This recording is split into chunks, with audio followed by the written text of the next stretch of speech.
సంవత్సరాల తరబడి government job కోసం వేచి చూస్తున్నారా? కేవలం 8 నెలల్లో మీ కల నెరవేర్చుకోండి. వెంటనే కింది నెంబర్స్ కి కాల్ చేయండి. తో మనతో పాటు ఉన్నారు మేజర్ సంత్ ప్రకాష్ సింగ్ ఒబెరాయ్ గారు. ఒకసారి ఆయనతో మాట్లాడదాం. ఎందుకంటే పెహల్గామ్ ఇష్యూ కావచ్చు, తర్వాత జరిగినటువంటి మనకి పాకిస్తాన్కి జరిగినటువంటి యుద్ధం విషయంలో కావచ్చు, మనం ఆపరేషన్ సింధూర్ అంటాం కదా, అది కావచ్చు, లేదా సీజ్ ఫైర్ కావచ్చు, ఇలా పలు అంశాల మీద ఆయన ఒపీనియన్ ఏంటో అడిగి తెలుసుకుందాం. నమస్తే అండి. నమస్తే మేడం. సార్, మీరు మేజర్ గా రిటైర్ అయినట్టున్నారు. ఎన్ని సంవత్సరాల పాటు ఇండియన్ ఆర్మీలో ఉన్నారు? 11 సంవత్సరాలు మేడం. 2004 to 2015. ఏ పోస్ట్ లో జాయిన్ అయ్యి ఏ పోస్ట్ నుంచి బయటకు వచ్చారు? సెకండ్ లెఫ్టినెంట్ గా జాయిన్ అయ్యాను. యాజ్ అ మేజర్ గా నేను 2015 ఆర్మీ వదిలేసి రావడం జరిగింది. JNK లో సర్వీస్ చేశాను, అరుణాచల్ ప్రదేశ్ లో జమ్మూ సర్వీస్ కాశ్మీర్ చేశాను, చేశారా? ఓకే. రాజస్థాన్ లో సర్వీస్ చేశాను, సూపర్. అస్సాం లో ఉల్ఫా ఉగ్రవాదులతో ఢీ కొనుక్కున్నాము, అండ్ నాగాలాండ్ అలాగే సర్వీస్ చేశాను. బటిండాలో కూడా సర్వీస్ చేశాను. సూపర్. మీరు మీ నేమ్ చూస్తుంటే మేబీ మీరు పంజాబ్ కి సంబంధించిన వాళ్ళేమో, లేదా మీ మూలాలు పంజాబ్ కావచ్చు అనిపిస్తుంది. తెలుగు ఇంత బాగా మాట్లాడుతున్నారు ఎలా? Father is a Punjabi ma'am, అమ్మ is a Telugu Brahmin girl. Love మ్యారేజా? 1970s love marriage. అప్పుడు లవ్ మ్యారేజ్ మమ్మీ వాళ్ళది. సూపర్ అసలు. సో ఇక్కడ సెటిల్ అయిపోయారా? అక్కడ లేదు, ఇక్కడే. మా స్కూలింగ్ అంతా ఇక్కడ హైదరాబాద్ లో. నేను బదుర్గా కాలేజ్ ఆఫ్ కామర్స్ లో చదువుకున్నాను.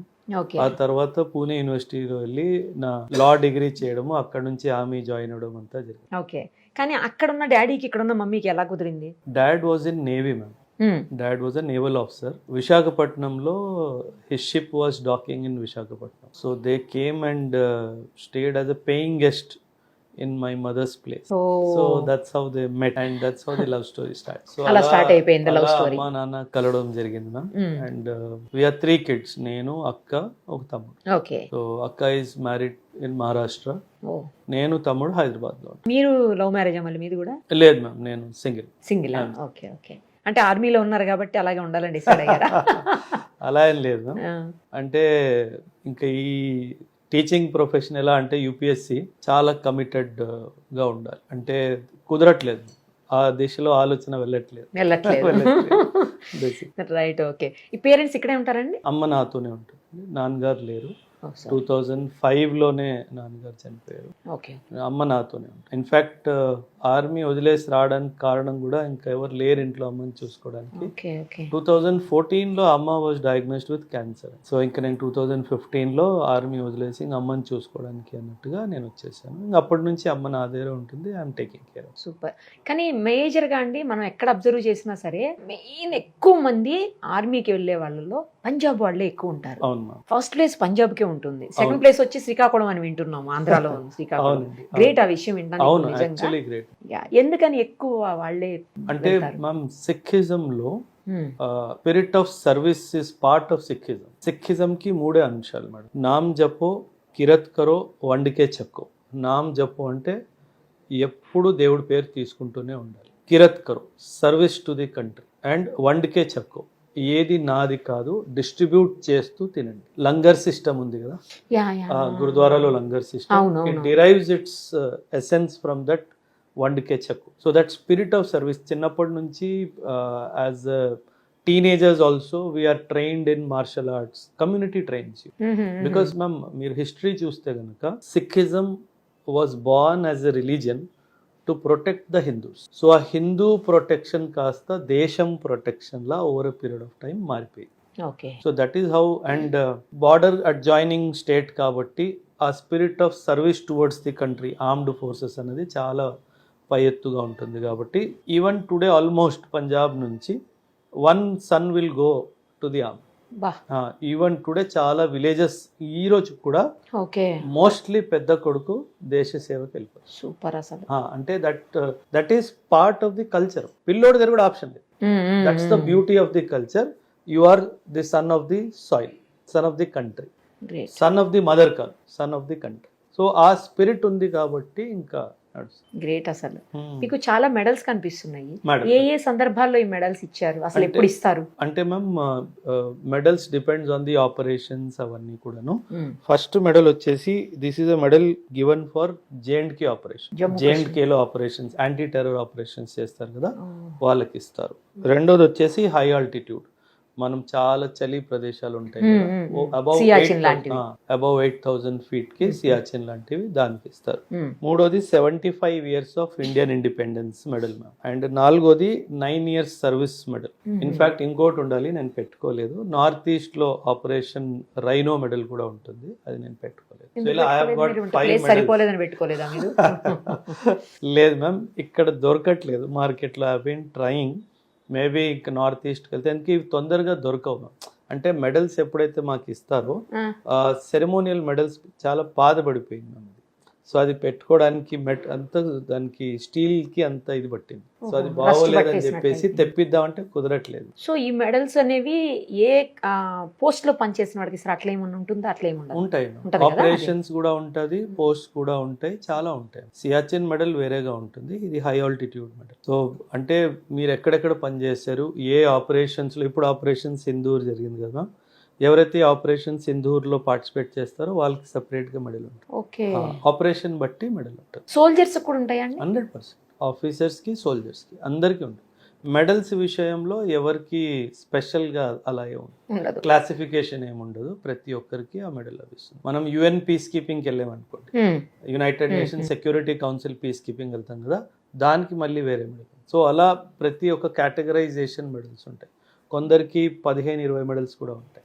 అంటే లాంగ్ సర్వీస్ ఎవరైతే 25-30 years సర్వీస్ చేస్తారో మీరు చూస్తే గనక వాళ్ళకు కూడా చాలా మెడల్స్ ఉంటాయి. That is the pride of the country.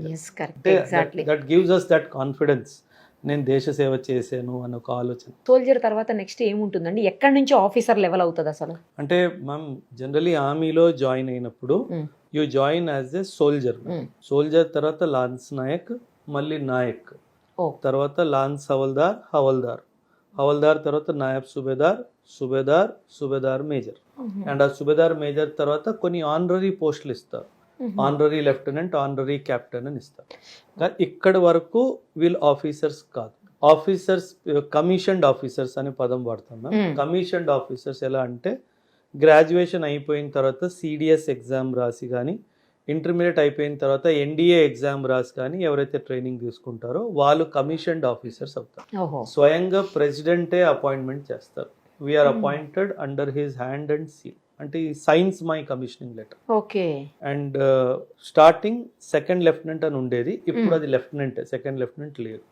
So lieutenant, captain, major, lieutenant colonel, brigadier, major general, lieutenant general, general, ఈ హైరార్కీ. అండ్ జనరల్ తర్వాత ఫీల్డ్ మార్షల్. మనకి ఎలాగైతే Manek Shaw field marshal, Cariappa field marshal ఉన్నారో, అది field marshal rare madam. Field marshal అందరికీ దొరకదు, సాధారణంగా general తో ఆపేస్తారు. కాకపోతే మానిక్ షా గారికి మాత్రం ఫీల్డ్ మార్షల్ ఇచ్చారు. అంటే అది గవర్నమెంట్ ప్రెరోగేటివ్, ఎవరికైతే ఫీల్డ్ మార్షల్ అనే టైటిల్ ఇవ్వాలి. అంటే ఇట్ ఇస్ ఆనరరీ టైటిల్, అంటే దేశ సేవ అంత బాగా చేశారు అని ఒక చిహ్నంగా దానికి ఇస్తారు. ఈ రిటైర్మెంట్ అనేది మీరు తీసుకుంటారా అండి, లేకపోతే వాళ్ళే ఆఫీసర్సే? ఎలా ఉంటుందంటే మ్యామ్, ఆఫీసర్స్ లో 2 types ఆఫ్ రిక్రూట్మెంట్. ఒకటి షార్ట్ సర్వీస్, ఒకటి రెగ్యులర్ పర్మనెంట్ కమిషన్ అంటారు. Short service minimum 10 years, regular service minimum 20 years. Permanent commission ఏదైతే అంటామో పెన్షనబుల్ సర్వీస్ కి 20 సంవత్సరాలు సేవ్ చేయాలి. 20 years సేవ్ చేస్తేనే మీకు పర్మనెంట్ కమిషన్ కంప్లీట్ అవుతుంది. ఆ 20 years తర్వాత మీకు ఒకవేళ రావాలి అనిపిస్తే రావచ్చు, లేదా అక్కడే ఉండాలనుకుంటే కూడా ఉండిపోవచ్చా? అంటే మనం ఏ ర్యాంక్ వరకు వెళ్ళామో దాన్ని బట్టి మన రిటైర్మెంట్ డిటర్మైన్ అవుతుంది. కర్నల్ వరకు 52, 53 అలాగా, బ్రిగేడియర్ వరకు 54, మేజర్ జనరల్ 56.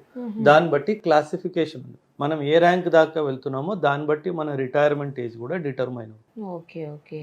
మనం ఏ స్టేజ్ లోనైనా రిటైర్ కావాలనుకుంటే ఐఏఎస్ వచ్చేయచ్చు? లేదండి, షార్ట్ సర్వీస్ లో మాత్రం ఖచ్చితంగా 10 సంవత్సరాలు చేయాలి. ఖచ్చితంగా. పర్మనెంట్ కమిషన్ లో మాత్రం ఖచ్చితంగా 20 సంవత్సరాలు చేయాలి. అంటే ఏదైనా హెల్త్ ఫ్యాక్టర్ మీద మీరు రావాలనుకుంటే, మీరు ఏమంటారు, ఏదైనా ఫ్యామిలీ ఇష్యూ వల్ల రావాలనుకుంటే that is called resignation, resigning the commission అంటారు.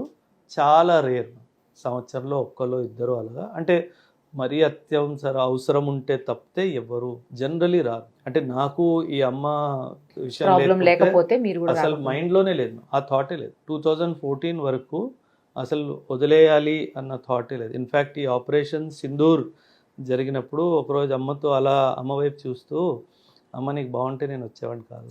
సో అలా ఆ డైమెన్షన్లో ఆ సర్వీస్ ఎలిమెంట్ ఎంత డీప్ అంటే మ్యామ్, ఇల్లు అన్నదమ్ములు ఎవ్వరూ గుర్తుండరు. అవును. ఆ 24 hours ఆ సర్వీస్ డొమైన్లో వెళ్ళిపోతాం. అవును. ఎప్పుడు నేను 2014 వరకు అసలు నాకు మైండ్లో ఆలోచనే లేదు. And I was doing very well.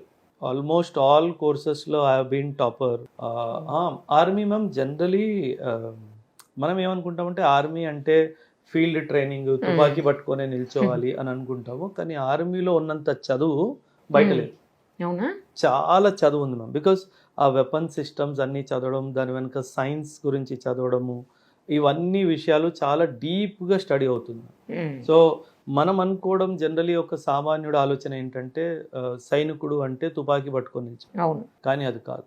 That is very wrong perception. ఆర్మీలో ఉన్నంత ఎడ్యుకేషన్ బయట లేదు. గ్రేట్. చాలా చదువు ఉంది. మొత్తం ఆర్మీ డిసిప్లిన్ గురించి కానీ, ఆర్మీ హిస్టరీ గురించి కానీ, మన వెపన్స్ గురించి కానీ, ఫీల్డ్ క్రాఫ్ట్ గురించి కానీ, కెమోఫ్లాజ్ గురించి కానీ చాలా లెసన్ లైఫ్ లాంగ్ ఉంటుంది. ఎప్పటికీ నెవర్ ఎండింగ్. ఒక కెప్టెన్ కూడా చదువుతున్నాడు, ఒక కర్నల్ కూడా చదువుతున్నాడు, ఒక బ్రిగేడియర్ కూడా చదువుతున్నాడు, ఒక మేజర్ కూడా చదువుతున్నాడు, ప్రతి ఒక్కటి చదువుతున్నాడు. ఎందుకంటే అన్లైక్ సివిల్ సర్వీసెస్ ఎప్పుడైతే మనకు ఒకసారి ర్యాంక్ వచ్చేస్తుంది, మనం అకాడమీలో వెళ్ళిన తర్వాత, మసూరీలో వెళ్ళిన తర్వాత ర్యాంక్ ఫిక్సేషన్ అయిపోతుంది. ఆర్మీలో అలా కాదు. మీ పర్ఫార్మెన్స్ ఎవ్రీ ఇయర్ గేజ్ అవుతానే ఉంటుంది. దాన్ని బట్టి మీ పోస్టింగ్స్ అన్ని డిటర్మైన్ అవుతాయి. ఓకే. సో అలా ఆర్మీ. ప్రజెంట్ ఇష్యూకి వద్దాం. ఒకసారి పెహల్గామ్ ఇష్యూకి వచ్చినప్పుడు మీరు కూడా జమ్మూ అండ్ కాశ్మీర్లో వర్క్ చేశారు కదా, చాలా మంది మాట్లాడారు. అక్కడి నుంచి స్టార్ట్ చేద్దామండి. చాలా మంది మాట్లాడారు ఏమనంటే సెక్యూరిటీ ల్యాబ్సెస్ ఉన్నాయి అక్కడ, అది స్టేట్ది కావచ్చు, సెంట్రల్ది కావచ్చు, అదేం మాట్లాడకుండా జనరల్గా సెక్యూరిటీ ల్యాబ్స్ ఉంది, లేకపోతే వాళ్ళు అసలు లోపలికి ఎంట్రీనే ఉండేది కాదు, వేరే కంట్రీ నుంచి మన కంట్రీలోకి వచ్చేటోళ్లే గారు అని చెప్పేసి అంటున్నారు. నిజంగా అలాంటిది ఏమన్నా ఉంటుందా? అంత ఉదాసీనంగా వ్యవహరిస్తుందా మన సెక్యూరిటీ? లేదండి. అంటే మీరు అక్కడ భూమిని అర్థం చేసుకోవాలి.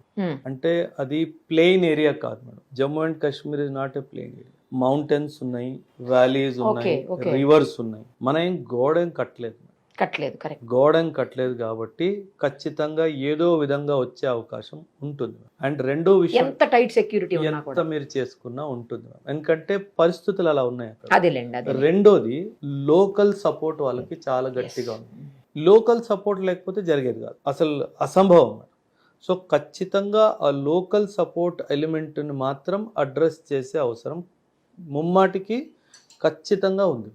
ఆ లోకల్ సపోర్ట్ లేకుండా చేయాలి. ఎందుకంటే ఒక 6 పాకిస్తాన్ నుంచి బయలుదేరి ఇండియాలో వచ్చి 5-10 రోజులు ఉండి ఇక్కడ ఒక ఆపరేషన్ చేశారు అంటే 101% లోకల్ సపోర్ట్ వాళ్ళకి దొరికింది కాబట్టి.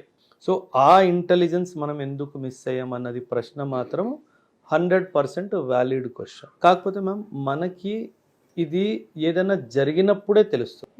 మాకు డిఫెన్స్ సర్వీసెస్లో ఒక మాట అంటారు మ్యామ్, ఏంటంటే you will win the news when something goes wrong. అంటే ఆర్మీ వాళ్ళు ఒక 100 attacks ని తప్పించారు అనుకోండి, అది న్యూస్ లో రాదు.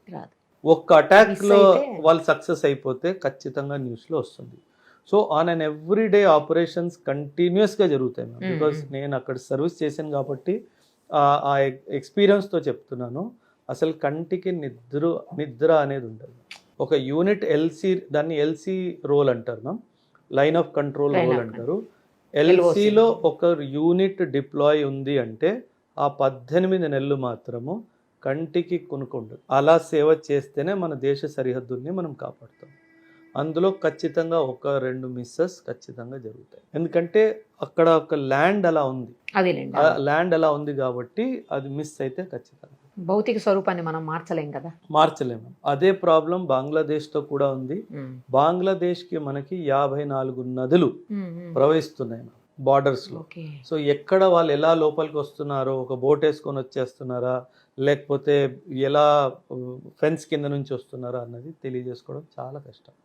సో అక్కడ ప్రాబ్లం. మీరు ఇందాక ఒక మాట అన్నారు, లోకల్ వాళ్ళ సపోర్ట్ ఉంది 100% అని. ఎస్ ఉంది, కానీ అది నాకు ఇక్కడ డౌట్ ఏంటంటే, నేను ఏం అడగాలనుకుంటున్నానంటే, లోకల్ వాళ్ళ సపోర్టు వాళ్ళు ఇష్టంగా ఇచ్చారా, లేకపోతే వీళ్ళు భయపెట్టించి బలవంతంగా సపోర్ట్ తీసుకున్నారా?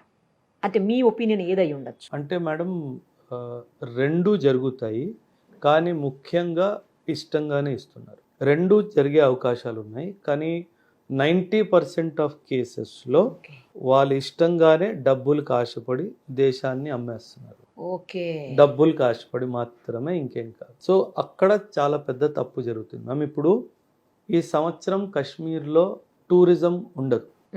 ఎవరు నష్టపోయారు మేడం? మన ఆ లోకల్సే కదా. వాళ్ళు నష్టపోతారు, సేమ్ టైం కంట్రీ కూడా ఖచ్చితంగా చూడాలంటే లోకల్స్ కదా. ఎందుకంటే మ్యామ్ జేఎండ్కేలో tourism is the biggest economic activity. Okay. And ఈ టైంలో ఏదో పని చేయడం వల్ల ఎవరు నష్టపోయారు మేడం? మీకే నష్టం కదా. కరెక్ట్. మీ పిల్లలే ఎంప్లాయ్మెంట్ ఉండదు కదా, మీ ఇంట్లోనే ఫుడ్ రాదు కదా, బిజినెస్ ఉండదు మీకు. ఆ ఆలోచన లేదు. ఆ ఆలోచన వస్తే ఖచ్చితంగా ఆ రోజు టెర్రరిజం తనే పోతుంది. కాకపోతే వీళ్ళు ఐడియాలజికల్లీ మోటివేట్ అయిపోయి అక్కడి నుంచి వస్తున్న వెదవదబ్బుని చూసుకొని వాళ్ళకి సపోర్ట్ ఇస్తున్నారు తప్పితే ఇది ఏ రోజైతే లోకల్ సపోర్ట్ ఆగిపోయిద్దో మ్యామ్ 90% పోతుంది. టెర్రరిజం అదే ఎండ్ అయిపోతుంది. మనం ఏం చేయాల్సిన అవసరం కూడా లేదు. ఈ లోకల్ సపోర్ట్ ఉండడం వల్ల మనం ఏం చేయలేకపోతాం. అంటే వాళ్ళందరినీ జల్లెడ పట్టడం అంత ఈజీ కాదు. సో అది అక్కడ ప్రాబ్లం. మీరు కూడా వర్క్ చేశారు కదా జమ్మూ అండ్ కాశ్మీర్లో అండి. జమ్మూ కాశ్మీర్లో వర్క్ చేసినప్పుడు పరిస్థితులకి ఇప్పుడు పరిస్థితులకి ఎలాంటి డిఫరెన్స్ కనిపిస్తోంది మీకు? అంటే మ్యామ్ నేను 2005 to 2006 to 2008 ఆ రేంజ్లో నేను జేఎండ్కేలో ఉన్నాను. ఇన్ఫ్యాక్ట్ 2008 ముంబై అటాక్స్ ఎప్పుడైతే జరిగిందో నేను జేఎండ్కేలోనే ఉన్నాను. చాలా అంటే స్టేట్ ఆఫ్ హై అలర్ట్ అంటే ఎప్పుడైనా డిప్లాయ్మెంట్ ఆర్డర్స్ రావచ్చు. అండ్ ప్రతి ఇల్లుని చెక్ చేయడము, ప్రతి రోడ్డుని చెక్ చేయడము, ప్రతి కాలువని చెక్ చేయడము, ప్రతి బండిని ఆపడము, ప్రతి మనిషిని అడగడము, నువ్వు ఎవరు, ఎక్కడి నుంచి వెళ్తున్నావు, డే నైట్ ఆపరేషన్స్ కనీసం ఒక 9 నెలలు మ్యామ్. ఈ నవంబర్ 2008 అటాక్ తర్వాత ఒక 9 నెలలు మాకు అసలు కంటికి కునుకులేదు. ఎందుకంటే state of high alert, because అంత పెద్ద లెవెల్లో అటాక్ జరిగింది కాబట్టి ఖచ్చితంగా మనం రెస్పాన్స్ ఇస్తాము అన్న ఒక డైమెన్షన్లోనే చాలా పగడ్బందీగా ఉంది. సో మనం ఇక్కడ కూర్చొని వీడియోలు చేయడం చాలా ఈజీ. అక్కడ ఒక సైనికుడు, ఒక ఆఫీసర్, ఒక యూనిట్ ఎలాంటి పరిస్థితుల్లో మన దేశ సరిహద్దుల్ని కాపాడుతుందో ఒక సామాన్యుడు అది అర్థం చేసుకోలేదు. ఎందుకంటే ఇది మనం ఊహ చేసుకోవచ్చు, ఎందుకంటే మనం అది చూడలేదు కాబట్టి. మ్యామ్ మీరే చెప్పండి మ్యామ్, మీరు ఒక గన్ పట్టుకొని ఒకవైపు చూస్తూ రాత్రి కూర్చొని ఉన్నారు. అండ్ మీకు తెలుసు అక్కడ నుంచి బుల్లెట్ అయినా రావచ్చు, అక్కడ నుంచి ఎవరైనా మనిషి అయినా రావచ్చు. And Pakistan is known for bat actions అంటే బటాలియన్ యాక్షన్ టీమ్స్ వచ్చి తలలు నరుక్కొని తీసుకెళ్ళిపోతారు. Pakistan is very ill famous for this bat actions. So ఒక సైనికుడు ఎంత అలర్ట్గా ఉంటాడు, ఒక చిన్న శబ్దం కూడా you will try to monitor. And కళ్ళు ఇలాగే ఉండిపోతాయి, ఎవరెక్కడి నుంచి వస్తున్నాడా. సో నీ లైఫ్ కూడా ఉంది, నీ దేశాన్ని కూడా నువ్వు కాపాడాలి. సో ఆ స్టేట్ ఆఫ్ అలర్ట్ చాలా స్ట్రెస్ తీసుకొస్తుంది బాడీలోకి. సో ఆ స్ట్రెస్ని 18 months దాకా తట్టుకోవడం అనేది చాలా. సో దట్స్ వాట్ నేను ఎప్పుడు చెప్తాను, hats off to all the soldiers who are serving our frontiers. మనం ఇక్కడ ఒక 10 నిమిషాలు లైట్ పోతే అమ్మో ఇంత వేడిగా ఉంది, ఏంటి ఈరోజు బాగా ఎండగా ఉంది, లేదు చల్లగా ఉంది, వాట్ ఎవర్ కంప్లైంట్స్ వీడు. మీరు చూడండి మ్యామ్, 52, 53లో సర్వీస్ చేస్తున్నారు, -70లో కూడా సర్వీస్ చేస్తున్నారు. ఏ రోజైనా కంప్లైంట్ చేశారా? అసలు ఎందుకంటే ఆలోచన రాదు కాబట్టి. ఇంకోటి అసలు తింటారో లేదో కూడా తెలియదు. అది మ్యామ్ -60లో ఆకలి వేయదు మ్యామ్. సిస్టమ్ అంతా ఫ్రీజ్ మోడ్లోకి వెళ్ళిపోతుంది. Acute appetite loss, acute dementia ma'am. మేము డైరీలో రాసుకునే వాళ్ళం బ్రేక్ఫాస్ట్ 0800 hours, రాసుకోకపోతే 15 నిమిషాల తర్వాత బ్రేక్ఫాస్ట్ పెట్టలేదని అడుగుతాం. సాయక్కి చూపిస్తాడు, సార్ తిన్నారు 8 o'clock అంటే మర్చిపోతాం మ్యామ్. ఆ టెంపరేచర్ అలాంటిది, మీకు అసలు ఏం గుర్తుండదు. And acute hair loss. నేను హై ఆల్టిట్యూడ్కి వెళ్ళే ముందు ఫోటోగ్రాఫిక్ మెమరీ మ్యామ్. ఒక్కసారి ఏదైనా చూసాను, ఒకసారి ఏదైనా నంబర్ గుర్తుంటే అది అలా గుర్తుండిపోయేది. నేను ఒక 7-8 months హై ఆల్టిట్యూడ్లో చేసిన తర్వాత కిందికి వచ్చాను, అంతా మెమరీ పోయింది. So that is the kind of service the soldiers are doing to our country. ఇది మనం గుర్తుపెట్టుకోవాలి. ఏదో ఈజీగా మాట్లాడేస్తారు, మనం చాలా చులకనగా మాట్లాడుతున్నాం. ఇన్ఫ్యాక్ట్ మీరు ఇప్పుడు ఒక ఉదాహరణ చెప్తున్నాను, నేను ఏ పొలిటికల్ పార్టీకి అగేన్స్ట్గా మాట్లాడాలి అనే ఉద్దేశం కాదు. మన దేశంలో సోఫియా ఖురేషి గారిని టార్గెట్ చేశారు. అవును, మన దేశంలో పూరి సార్ని కూడా టార్గెట్ చేశారు, ఎవరైతే స్పోక్స్ పర్సన్ ఉన్నారో.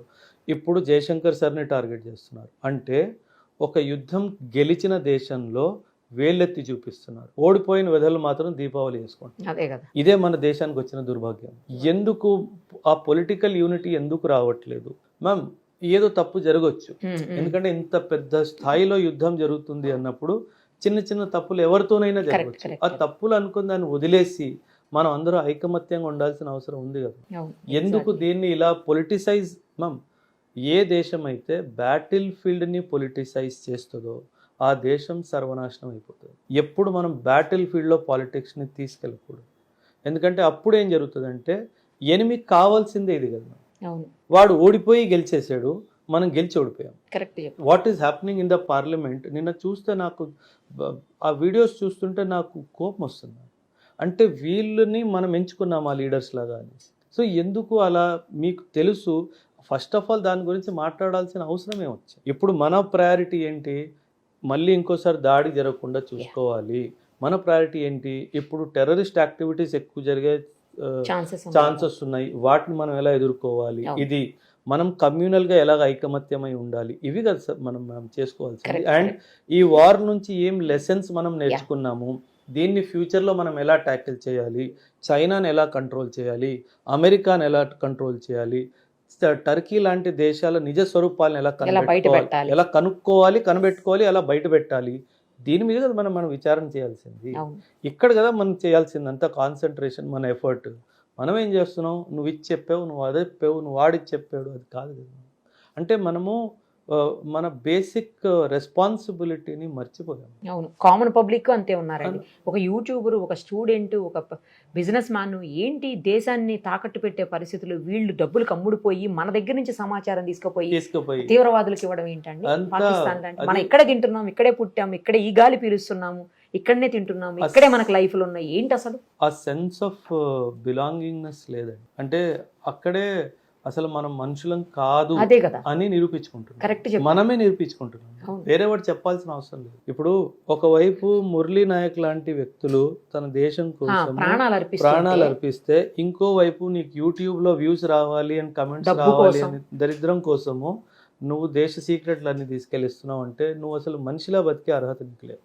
అవును. సో ఆ డైమెన్షన్ లో కూడా మనలో మనం ఏమంటారు, ఇంట్రాస్పెక్షన్ చేసుకోవాల్సిన అవసరం ఖచ్చితంగా ఉంటుంది. ఇప్పుడు ఆపరేషన్ సింధూర్ చాలా మంది చెప్తున్నారు, ఆపరేషన్ సింధూర్ని కావాలని ఆపేశారని కొంతమంది ఏమో మనం సక్సెసే కాలేదని, కొంతమంది ఏమో వాళ్ళు సక్సెస్ అయ్యారని, కొంతమంది మనం సక్సెస్ అయినప్పటికీ కూడా బయటికి చెప్పుకోలేకపోతున్నామని, ఇలా రకరకాల కామెంట్స్ వస్తూ ఉన్నాయండి. అసలు మీరు ఒక చాలా కాలం పాటు పనిచేసి అందులో ఉన్న వ్యక్తిగా, సో మొత్తం మీకు తెలిసి ఉంటుంది కనుక మీ ఒపీనియన్ ఏంటి? అసలు మనం సక్సెస్ అయ్యామా, ఫెయిల్ అయ్యామా? అసలు జనాలు మాట్లాడేదానికి రియాలిటీకి ఏమన్నా సంబంధం ఉందా? వార్లో ఎవరు సక్సెస్ కాదు, ఇద్దరు కోల్పోతారు. There is a problem madam, there is no winner in a war. ఈ వార్ మనం స్టార్ట్ చేసింది కాదు, ఇది వాళ్ళు స్టార్ట్ చేసాము. మనం దీన్ని అంతు చేయాలన్న ఉద్దేశంతో స్టార్ట్ చేసాం. మనం 11th మే రోజు పాకిస్తాన్ 11 ఎయిర్ బేసెస్ మీద అటాక్ చేశాం. అందులో వీళ్ళు దుర్మార్గత్వంగా ఒక నూర్ఖాన్ ఎయిర్ బేస్ దగ్గర న్యూక్లియర్ మిజైల్స్ పెట్టుకున్నారు. మనకు ఆ విషయం చెప్పలేదు. ఎందుకంటే ఎందుకు చెప్పలేదు అంటున్నానంటే, రెండు దేశాలు ఒకరికొకరు న్యూక్లియర్ ఇన్స్టాలేషన్స్ ప్లేసెస్ షేర్ చేసుకోవాలి. యాక్సిడెంటల్ కూడా ఫైర్ అవ్వకూడదు అన్న ఉద్దేశంతో చేసుకోవాలి. మన ఇన్స్టాలేషన్స్ గురించి అన్ని వివరాలు మనం పాకిస్తాన్కి ఇస్తాము, వాళ్ళు కూడా మాకు ఇస్తాము అన్నట్టుగానే చెప్తున్నారు. కానీ వాస్తవంలో జరగలేదు. అంటే వీళ్ళు మనకి తెలియకుండా కూడా ఆ కిరాణా హిల్స్ దగ్గర న్యూక్లియర్ మెటీరియల్ పెట్టారు. మనకి ఈ విషయం తెలీదు. మనం దాన్ని నార్మల్ ఎయిర్ బేస్ లొకేషన్ అనుకున్నట్టు మనం ఫైర్ చేస్తే అక్కడ న్యూక్లియర్ ఎక్స్ప్లోజన్ జరిగింది. మేడం, నా దేశం ఎంత గొప్పదో మీరు చూడండి. ఒక పగ ఉన్నవాడి దేశంలో న్యూక్లియర్ ఎక్స్ప్లోజన్ జరిగింది, అక్కడ చాలా మంది చనిపోతారు అని చెప్పి మనకి సమాచారం అందిస్తే మనం వెంటనే సీజ్ ఫైర్ చేస్తాం. అది మన దేశం. సో మనకేంటంటే ఇంతమందిని చంపేయాలి అన్నది ముఖ్యం కాదు, మనకి పాఠం నేర్పించాలి అన్నది ముఖ్యం. ఒకవేళ అక్కడ న్యూక్లియర్ లీకే జరిగింది అనుకోండి, అది కన్ఫర్మ్ అయింది, న్యూక్లియర్ లీక్ కన్ఫర్మ్ అయింది. న్యూక్లియర్ లీక్ మాత్రమే కాదు మేడం, మనం చేసిన దాడిలో పాకిస్తాన్లో భూకంపం వచ్చాయి. 4.4 on the Richter scale, 5.7 on the Richter scale, రెండు భూకంపం. నేను తలుచుకుంటే నీ భూమి మీద భూకంపం కూడా రగిలించగలను అనే ఒక సమాచారం మనం వాళ్ళకి ఇవ్వాలి. అది మనం ఇచ్చాం. ఎందుకు ఆపేసామంటే మనలో ఇంకా మానవత్వం ఉంది కాబట్టి. అదే మన ఇండియాలో జరుగుంటే వాడు ఆపేవాడు అస్సలు ఎట్టి పరిస్థితుల్లో ఆపేవాడు కదా, దొంగ కదా పాకిస్తాన్. నా వాల్యూ సిస్టమ్ అది మన, that is how we are different madam. Chanakya గారు 6 విషయాల గురించి మాట్లాడతారు. ఫస్ట్ లీడర్షిప్, ఎస్ మనకి ఎక్సలెంట్ లీడర్షిప్ ఉంది Correct. ఈ విషయంలో కనీసం. కరెక్ట్. లోపల పొలిటికల్ గా చాలా ఇష్యూస్ ఉన్నాయి, అన్ని పక్కన పెట్టేద్దాం. When it comes to response to terrorism or attack from Pakistan మనకి ఎక్సలెంట్ లీడర్షిప్ ఉంది. రెండోది ఏంటి, చాలా ముఖ్యమైనది, మన దగ్గర ఏమంటారు ఒక మంచి మిలిటరీ, Yeah. చాలా ఖచ్చితంగా మన దగ్గర మంచి మిలిటరీ, పవర్ఫుల్ అంటే డిసిప్లిన్ అండ్ ప్రొఫెషనల్ మిలిటరీ ఉంది. మూడోది డిప్లొమసీ, గూఢాచారం చాలా ఎక్సలెంట్ మ్యామ్. ఒక సర్వే ప్రకారంగా మన దగ్గర ఉన్న diplomacy officers are the best in the world today. బాబు చూడండి, 6లో 3 బెస్ట్ ఉంది. 3 బెస్ట్. నాలుగోది ఎకానమీ, మనం ప్రస్తుతం 4th లార్జెస్ట్ ఎకానమీ, త్వరలో 3rd లార్జెస్ట్ ఎకానమీ కాబోతున్నాం. ఐదవది ఇన్ఫ్రాస్ట్రక్చర్, మనం లాస్ట్ 10 yearsలో చేసిన గ్రోత్ ఇన్ఫ్రాస్ట్రక్చర్లో మేడం ఈ భూమి మీద ఏ దేశం లేదు. In a day we are constructing 34 kilometers of highway. అంటే జస్ట్ సి మనం ఎంత పేస్లో డెవలప్మెంట్ అవుతుందో. ఒక్క రోజులో 12 kilometerల రైల్వే ట్రాక్స్ మనం వేస్తున్నాం. అంటే ఇలా ఈ లెవెల్లో ఈ స్థాయిలో ఎక్కడ ఇన్ఫ్రాస్ట్రక్చర్ డెవలప్మెంట్ జరగట్లేదు, మన దేశంలో జరుగుతున్నట్టు. అండ్ ఆరవది చాలా ముఖ్యమైనది, ఇక్కడ మనం ఫెయిల్ అవుతున్నాం మేడం, అది ఎడ్యుకేషన్. ఇక్కడ మనం చాలా ఘోరంగా ఫెయిల్ అవుతున్నాం. పిల్లలు చదువుతున్నారు, శిక్షణ అందుతున్నారు, కానీ ఎక్కడో ఎథికల్ వాల్యూ సిస్టమ్ ఇది మిస్ అవుతుంది. ఇప్పుడు ఇది కూడా బాగుంది, అంటే అది బలంగానే ఉంది. ఇప్పుడు మీకు ఒక కంపారిజన్ ఇస్తాను. అమెరికా జనాభా 34 కోట్లు మేడం, అమెరికా జనాభాయే 34 కోట్లు, నా స్టూడెంట్ 36 కోట్లు, నా ఏజ్ బ్రాకెట్లో ఉన్న వాళ్ళే 36 కోట్లు. అంటే ఇది నాది ఎంత గొప్పదైంది మేడం. ఈ 6 గొప్పగా ఉన్న దేశాన్ని ఎవరు ఆపగలుగుతారు మేడం? ఎవ్వరు ఆపలేరు. From leadership to that youth, ఇవన్నీ ఒక చాలా పెద్ద బలం మేడం. ఇదే వెస్ట్ కానీ పాకిస్తాన్ కానీ చైనా కానీ జీర్ణించుకోలేకపోతుంది. ఓకే. సో మనని ఎదగనివ్వకూడదు, మనం ఎదిగితే వీళ్ళు మనకి కంట్రోల్ చేయడానికి మనకు కంట్రోల్ చేసే, మనము వాసుదైవ కుటుంబం అని అంటాం. అసలు మన ఆలోచనకి వీళ్ళు ఎక్కడ దగ్గరికి రాలేరు. ఇన్ఫ్యాక్ట్ నేను ఒక వీడియోలో కూడా మాట్లాడాను, ట్రంప్ గారి మెసేజ్లో కామన్ సెన్స్ అనే పదం వాడాడు మేడం. అసలు కామన్ సెన్స్ లేని మనిషి ఆయన. కరెక్ట్ చెప్పారు. కామన్ సెన్స్ లేని దేశం నీది. నువ్వు మనుషుల్ని నిలువుగా నరికిన రోజులు ఉన్నాయి వియత్నాం వార్, నువ్వు ఊరూరిని కాల్చేసిన రోజులు ఉన్నాయి నపామ్ బాంబ్స్ వాడేసి. నువ్వు ఆఫ్ఘనిస్తాన్లో 20 సంవత్సరాలు ఏం చేసావు మాకు తెలియదా? నువ్వు గ్రీస్లో ఏం చేసావు, టర్కీలో ఏం చేసావు, World War IIలో ఏం చేసావు?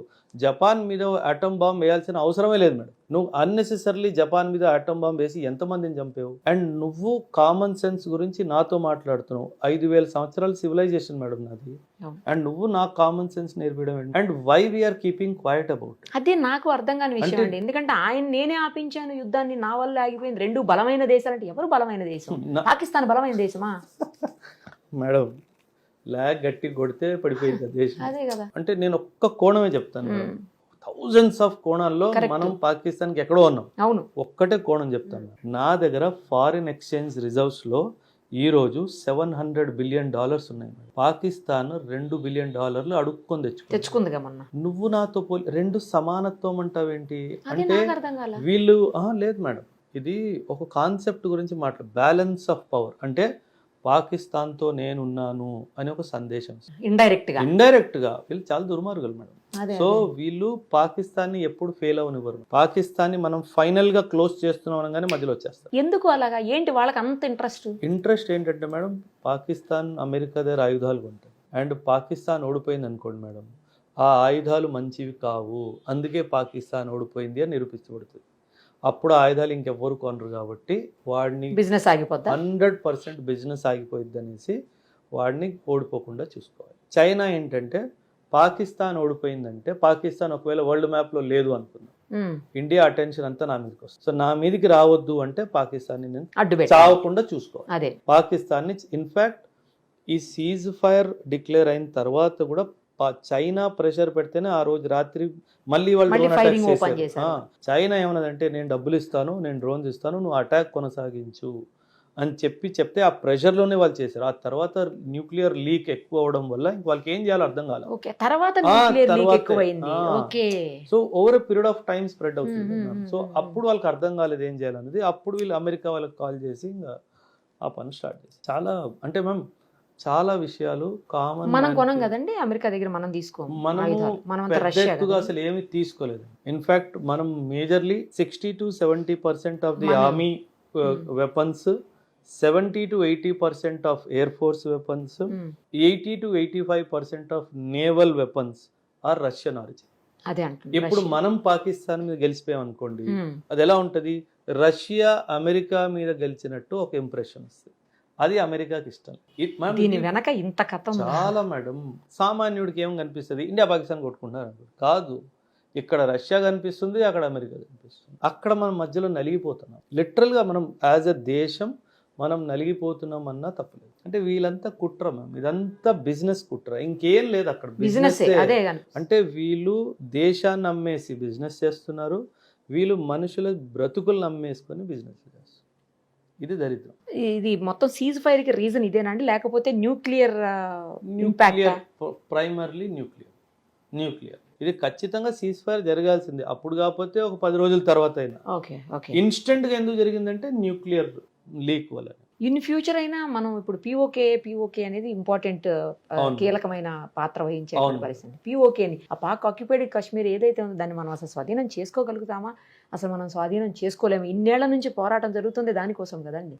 ఏదైనా సరే యుద్ధానికి 2 కోణాలు, ఒకటి మిలిటరీ మైట్, ఒకటి పొలిటికల్ విల్. 2 మిలిటరీ మైట్ అంటే మన మిలిటరీకి ఆ సత్తా ఉందా, 100 కాదు 1000% ఉంది.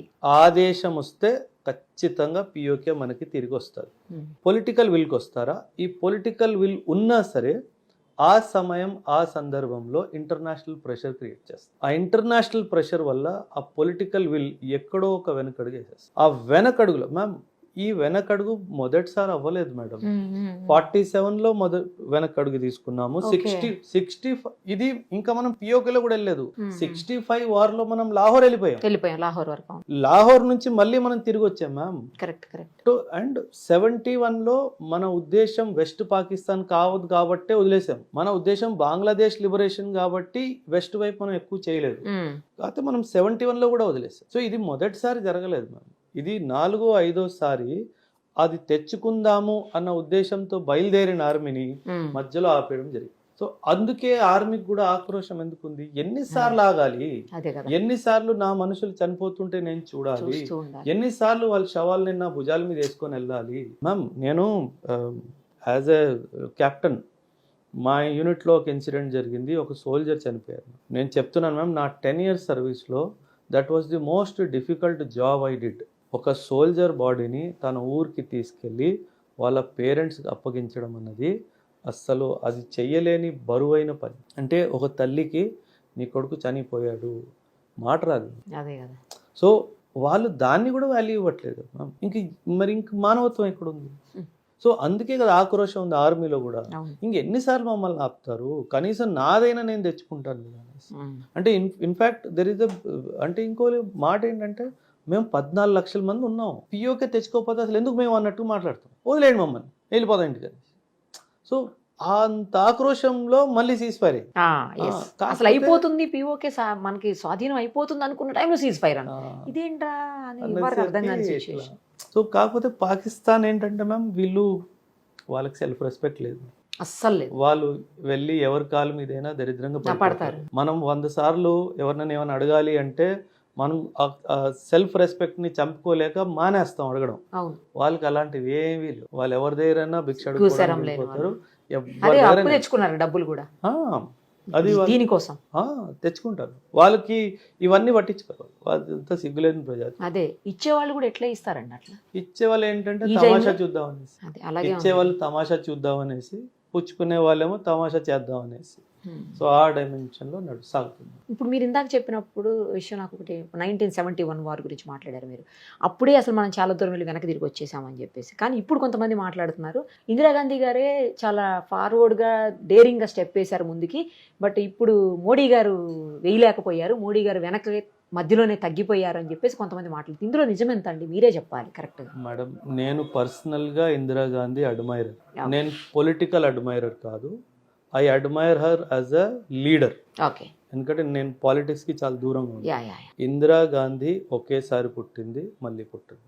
అండ్ ఇందిరాగాంధీ దరిదాపుల్లో ఎవ్వరూ వెళ్ళలేరు. 1971 ఆపరేషన్ ఎలాగైతే తను చేసిందో ఈ భూమి మీద ఎవ్వరూ చేయలేరు. ఎవ్వరు అంటే నేను ఇండియా అనట్లేదు మేడం, అలాంటి లీడర్ ఈ భూమి మీద మరి పుట్టలేదు. ఓకే. అంత డేరింగ్ మ్యామ్. అప్పట్లో మన దగ్గర ఏముంది మేడం? ఏమీ లేదు. అమెరికా దగ్గర బియ్యం గోధుమలు అడుక్కుని తినే టైంలో కూడా ఇంత పెద్ద పని తను చేసిందంటే ఎవ్వరూ చేయలేరు. ఓకే. నేను బల్లగుద్ది చెప్తాను, ఇందిరాగాంధీ లాంటి లీడర్ మళ్ళీ పుట్టరు. అది బీజేపీ వాజ్పేయి చెప్పారు మేడం, షీఈ్ దుర్గామాత అంటే ఒక దేవునితో తన్ని పోల్చాడు. అంత కరేజ్ తను చూపించింది కాబట్టి 1971లో ఆ బంగ్లాదేశ్ జరిగింది మేడం. లేదంటే అప్పట్లో మనకి అమెరికా నుంచి ఎంత ప్రెషర్ తెలుసా మేడం? నువ్వు ఆపుతావా, నేను నా ఫ్లీట్ని పంపించాలా అన్నా సరే నువ్వు ఏమైనా చేసుకో అని చెప్పేసి ముందడుగేసింది. ఆ డేరింగ్ అండ్ డాషింగ్ మళ్ళీ రాదు. అంటే నేను this is not a political statement. నేను I'm a big admirer of Indira Gandhi. I hate her also, I love her also. Hate her because కొన్ని పొలిటికల్ డైమెన్షన్లో కాన్స్టిట్యూషన్తో బాగా ఆడుకుంది. సో ఆ డైమెన్షన్లో because I'm a teacher of polity, so ఆ డైమెన్షన్లో నాకు కొంచెం తనతో ఇది ఉంది. తప్పితే అన్ ఎక్సలెంట్ లీడర్ అంటే లీడర్కి ఉండాల్సిన లక్షణాల్లో 100కు 100 లక్షణాలు తనలో. ఓకే. అలాంటి లీడర్ మనకి ఈ టైంలో కావాల్సింది. సో కాకపోతే మేము ఇంటర్నేషనల్ సిచ్యువేషన్స్ కూడా మారుతుంది. టైం అండ్ స్పేస్ని కూడా మనం చూసుకోవాలి. కాబట్టి ఆ సమయం సందర్భం మనకు ఒక ఉద్దేశం ఉంది. 2047 వరకు మనం ఒక డెవలప్డ్ కంట్రీ లాగా వికసించాలి. ఇప్పుడు దీని మీద ఎక్కువ వెళ్ళాం అనుకోండి మేడం, డెవలప్మెంట్ వెనక్కి వెళ్ళిపోయింది. సో మేబీ మన ప్రధాని గారు కూడా ఇదే ఆలోచన తీసుకొని ఒక నిర్ణయానికి వచ్చి ఉంటారు. అందుకే చెప్పారు ఆయన, నేను ఆపరేషన్ సింధూర్కి ఫుల్ స్టాప్ పెట్టలేదు, ఓన్లీ కామాయే పెట్టాను అని చెప్పి చాలా స్పష్టంగా చెప్పారు. అంటే నువ్వు మళ్ళీ ఏమైనా చేసేవనుకో ఈసారి మళ్ళీ లోపలికి వచ్చి కొడతాను అన్న ఉద్దేశంతో మాత్రం ఖచ్చితంగా చెప్పడం జరిగింది. అండ్ అది చాలు అని నేను కూడా అనుకుంటున్నాను. అంటే పాకిస్తాన్ బుద్ధి తెచ్చుకునే దేశం కాదు అసలు. వాళ్ళకి ఈ సీజ్ ఫైర్ మహా అయితే 1 నెల, అంతే, మహా అయితే ఒక 2 నెలలు. ఇది మళ్ళీ జరగాల్సిందే. వాళ్ళు ఏదో పని చేస్తారు. ఎందుకంటే వాళ్ళు ఏదో పని చేయకపోతే కంట్రీలో సిచ్యువేషన్ బాగాలేదు. జనాలు క్వశ్చన్లు అడగడం స్టార్ట్ చేస్తారు. అండ్ జనాలు క్వశ్చన్లు అడగడం స్టార్ట్ చేస్తారు. వాళ్ళ మైండ్ని డైవర్ట్ చేయడానికి మళ్ళీ ఏదో పని చేస్తారు. సో ఇది మనకి ఇంకంటే అందుకే ఇంగ్లీష్లో ఒక ప్రావర్బ్ ఉంది madam, you can choose your friends but not your neighbours. Correct. So దరిద్రంగా మనకే వీళ్ళు తగిలేరు కాబట్టి ఇంకా మనం క్యాన్సర్ లాంటిది మేడం, దాంతో మనం బతకాల్సిందే. మనకి ఇంకేం అవకాశం. కానీ ఎంత సీజ్ ఫైర్ అయినా, ఎంత శాంతియుతంగా ఉన్నా బోర్డర్లో వాళ్ళు కవ్విస్తూనే ఉంటారట కదా సైనికుల్ని, మనోళ్ళని, మన ఆర్మీని మొత్తం. మేడం కొంతమంది పిల్లలు మనం ఎంత వాళ్ళని కంట్రోల్ చేసినా వాళ్ళు ఎక్కడో ఏలు పెడతాం. పాకిస్తాన్ బుద్ధి కూడా అంతే. మనం ఎంత సీజ్ ఫైర్ చేసినా, మనం ఎంత వాళ్ళని సరేలే పోనీలే అని వదిలేసినా వాడు ఆ ఏదో పని చేస్తూనే ఉంటాడు. ఎందుకంటే పాకిస్తాన్లో ప్రస్తుతం మేడం ఒక అంచనా ప్రకారంగా 30,000కు పైగా తీవ్రవాదులు ట్రైన్ అయి ఉన్నారు. మరి వాళ్ళు ఏం చేసుకోవాలి మేడం? వెపన్ ఇచ్చావు, ట్రైనింగ్ ఇచ్చావు, ఐడియాలజికల్ ఇండాక్ట్రినేషన్ ఇచ్చావు, వాళ్ళకి టార్గెట్ చూపించకపోతే నిన్నే కొడతారు. అసలు వాళ్ళ ఆర్మీ ఎందుకంటే కంటిన్యూస్గా వాళ్ళకి సపోర్ట్ చేసేది ఏంటి అసలు? అంటే మ్యామ్ ఇంటర్నేషనలీ పాకిస్తాన్ ఆర్మీని ఏ దేశం వాళ్ళు రెస్పెక్ట్ ఇవ్వరు. అసలు జాయింట్ ఆపరేషన్స్ జరుగుతాయి కదా, అసలు ఆ జాయింట్ ఆపరేషన్స్లో పాకిస్తాన్ ఆర్మీని ఎవరు పెద్ద పట్టించుకోరు. ఎందుకంటే they are rogue army, they are not professional army కాదు వాళ్ళు. అంటే వాళ్ళ పని ఓన్లీ టెర్రరిజం చేయడము, టెర్రరిస్టులను ట్రైన్ చేయడం, ఇదే తప్పితే మేడం వాళ్ళు తయారు చేసిన ఒక వెపన్ దాకెందుకు మేడం? ఒక కార్ లేదు, ఒక కార్ తయారు చేసుకోలేని దేశం మన మీద దాడికి వచ్చేస్తుంది అంటే ఇంకేం చెప్పాలి? మనం మార్స్లోకి వెళ్తున్నాము, మనం చంద్రుడి మీద వెళ్ళిపోయాము, పాకిస్తాన్ ఎక్కడికి వెళ్తుంది చెప్పండి? భూమిలోకి వెళ్ళిపోతుంది. అది వాళ్ళకి అర్థం కావట్లేదు. సో అందుకే వాళ్ళకి ఈర్ష్య, మనం ఏం చేయలేకపోతున్నాం, వీళ్ళు అక్కడ దాకా వెళ్ళిపోయారు, ఏదో ఒకటి చేసి వీళ్ళు గొడవలు పెట్టాలి, వాళ్ళు కొట్టుకొని చచ్చిపోవాలి, మనం చూసి ఆనందపడాలి. రాక్షస ఆనందం ఉంటారు చూడండి, అది పొందాలి. వీళ్ళు కొట్టుకుంటున్నారు. Ma'am Amritsar golden temple madam మీద దాడి చేయడానికి ప్రయత్నించావు. ఒరే యదవ, Guru Nanak was born in your land. నీకు ఆ మాత్రం కూడా ఇంత సెన్స్ లేకపోతే అసలు నువ్వు మనిషివేనారా? అండ్ పాకిస్తాన్లో పంజాబీసే ఎక్కువ ఉన్నారు మ్యామ్. పాకిస్తాన్లో ఉన్నంత పంజాబీస్ మన దగ్గర కూడా లేరు. అంటే మీకు ఆ గీత జ్ఞానం కూడా లేదరా? మీ భూమి మీద పుట్టిన ఒక పవిత్ర ఆత్మ అక్కడ ఆయన ఒక గుడి కట్టిస్తే దాన్నే ధ్వంసం చేస్తా అనుకుంటున్నావు. అసలు నువ్వు మనిషివేనా? అంటే ఆ దేశం ఎక్కడికి వెళ్ళిపోతుంది మ్యామ్, నాకు అర్థం కాదు. సో వీళ్ళకు ఎటువంటి ఇది మంచి ఇది చెడు ఆ డిఫరెన్సియేషన్ లేదు మ్యామ్. వీళ్ళకి ఒకటే ఏంటంటే చంపాలి చావాలి, ఇంకేం లేదు.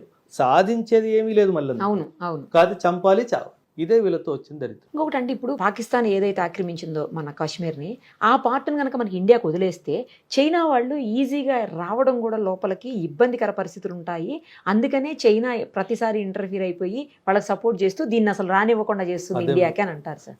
నిజమే. అది ఇన్ఫ్యాక్ట్ నేను ఎవరితోనో మాట్లాడుతున్నప్పుడు దీని గురించి కూడా నేను మాట్లాడాను. ఓకే. జనరలీ పాకిస్తాన్ ఒక మెసేజ్ ఏమిస్తుంది అంటే, నేను కశ్మీర్లో ఉన్న ముస్లిం బ్రదర్స్ని కాపాడడానికి వస్తున్నాను అని ఒక ఇమేజ్ క్రియేట్ చేస్తాను. అది ఫాల్స్ ఇమేజ్. అదే అదే అదే. ఇది ఫాల్స్ అని నేను ఎలా చెప్తానంటే, చిన్న విషయం, చైనాలో ఉయిగూర్ ముస్లిమ్స్ని పిట్టల్ని కాల్చినట్టు కాలుస్తున్నాడు. నువ్వు ఏ రోజైనా నోరు తెరిసావా చైనా మీద?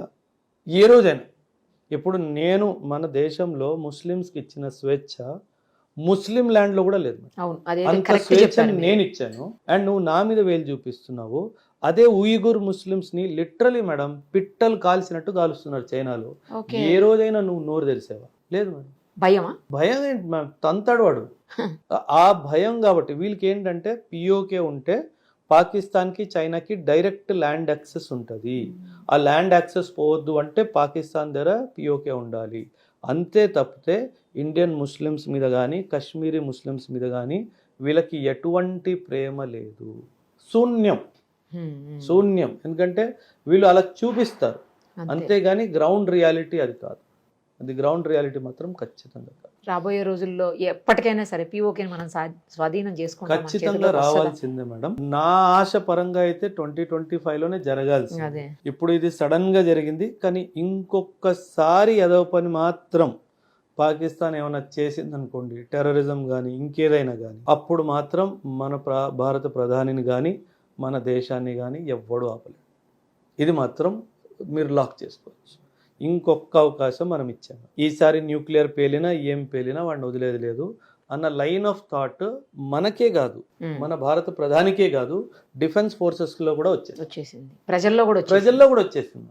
మీరు మ్యామ్ ఇండియా పాకిస్తాన్ ఎలా వేరు మ్యామ్ చెప్తాను నేను మీకు. వీళ్ళు పాకిస్తాన్ ఆర్మీ యుద్ధ భూమిలో పారిపోయే ఆర్మీ, వదిలేసి పారిపోతారు. ప్రధాని పారిపోయాడు, ఆర్మీ చీఫ్ వీళ్ళంతే మేడం. మన దగ్గర ఎట్లా అంటే వాలంటీర్స్ ని పిలిస్తే లక్షల్లో వస్తారు. మొన్న అలాగే వస్తారు, చండీగఢ్ లో చూశారు కదా, అసలు మామూలుగా రాలేదు. సో మనము 14 లక్షల ఆర్మీ కాదు మేడం, మనం 50 కోట్ల ఆర్మీ, కరెక్ట్. మనం 100 కోట్ల ఆర్మీ. అవసరమైతే మన ఆడవాళ్ళు కూడా వస్తారు. 100% చెప్పండి, ఖచ్చితంగా రాణి లక్ష్మీబాయి పుట్టిన భూమి ఇది, ఖచ్చితంగా వస్తారు. అవసరమైతే ఖచ్చితంగా వస్తారు. సో అలా మేము అయితే నాకు ఒక్కటే విన్నపం ఏంటంటే మేడం, మీ ఛానల్ ద్వారా కానీ ప్రోగ్రామ్ ద్వారా కానీ బ్యాటిల్ ఫీల్డ్ని పొలిటిసైజ్ చేయకండి.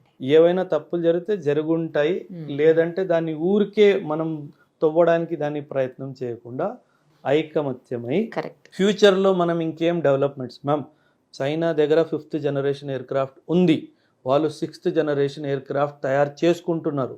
మన దగ్గర ఇంకా 5th జనరేషన్ ఎయిర్ క్రాఫ్ట్ లేదు. మనం దాని మీద కాన్సన్ట్రేట్ చేసుకోవాలి. మన దగ్గర మంచి మిజైల్స్ తెచ్చుకోవాలి. బ్రహ్మోస్ 2.0 3.0 మనం తయారు చేసుకోవాలి. ఎవడికి అమ్మడానికి అవసరం లేదు మేడం, నా సరిహద్దులను కాపాడుకోవడానికి నాకు కావాలి. సో ఒక సైంటిఫిక్ టెంపర్ని డెవలప్ చేసుకోవాలి. యంగ్ సైంటిస్ట్ని మంచి అవకాశం ఇవ్వాలి మేడం. ఇప్పుడు Akash missile system, Akash missile brain child of Kalam. మనకిప్పుడు 100 కలాంలు కావాలి. మనం ఆ దిశలో మనం ప్రయత్నం చేయాలి. అప్పుడు మన దేశానికి ఎవ్వడు ముట్టుకోలేదు. ఇది మన లక్ష్యం. కొంతమంది పొలిటికల్ లీడర్స్ మీరు చేయొద్దు అంటున్నారు కానీ తప్పట్లేదు ఈ క్వశ్చన్ అడక్క. ఇదే ఫైనల్ క్వశ్చన్. ఒక పొలిటికల్ లీడర్ మాట్లాడుతుంటే చూసినా అండి నేను, అసలు ఎందుకు ఆర్మీకి ఎంత ఖర్చు పెడుతుంది భారత ప్రభుత్వం, అవసరమే లేదు వీటన్నిటి మీద ఖర్చు పెట్టడం అని, మీరేమో ఎక్కువ ఖర్చు పెట్టాలి అని చెప్తున్నారు. పాకిస్తాన్ మనకి నైబర్ ఉన్నంత వరకు, చైనా మనకి నైబర్ ఉన్నంత వరకు ఈ ఖర్చు మనకి తప్పదు. ఎందుకంటే మన ఇష్టంగా చేస్తున్న ఖర్చు కాదండి ఇది. ఎందుకంటే మన స్వతంత్రం కోసము, మన ఇంటెగ్రిటీ సావర్నిటీ కోసం చేస్తున్న ఖర్చు కాబట్టి తప్పదు. మనం ఇప్పుడు ఎలా మనం హెల్త్ ఇన్సూరెన్స్ చేసుకుంటామో, యాక్సిడెంటల్ ఇన్సూరెన్స్ చేసుకుంటామో, ఇది మన దేశానికి ఇన్సూరెన్స్ లాంటిది మేడం. సైనికుడు లేని దేశము తెరిచేసిన తలుపులు లాంటిది, ఎవడైనా లోపలికి రావచ్చు. సో ఖచ్చితంగా సైనికుడు మాత్రం చాలా బలమైనోడు ఉండాలి. ఆ బలమైన సైనికుడు కావాలి అంటే యుద్ధాయుధాలు ఉండాలి, మంచి సైనికుడు, విలువలు కలిగిన సైనికుడు, ఒక ప్రొఫెషనల్ సైనికుడు మనకి కావాలి. సో అది మన టార్గెట్ అయి ఉంది. చాలా బాగా ఎక్స్ప్లెయిన్ చేశారండి Madam. అన్ని విషయాలు కూడాను. Madam. థ్యాంక్ యూ అండి, thank you so much. Thank you very much. So much. Suman టీవీలో మీ పర్సనల్ అండ్ బిజినెస్ ప్రమోషన్స్ కోసం కింది నెంబర్కి కాంటాక్ట్ చేయండి.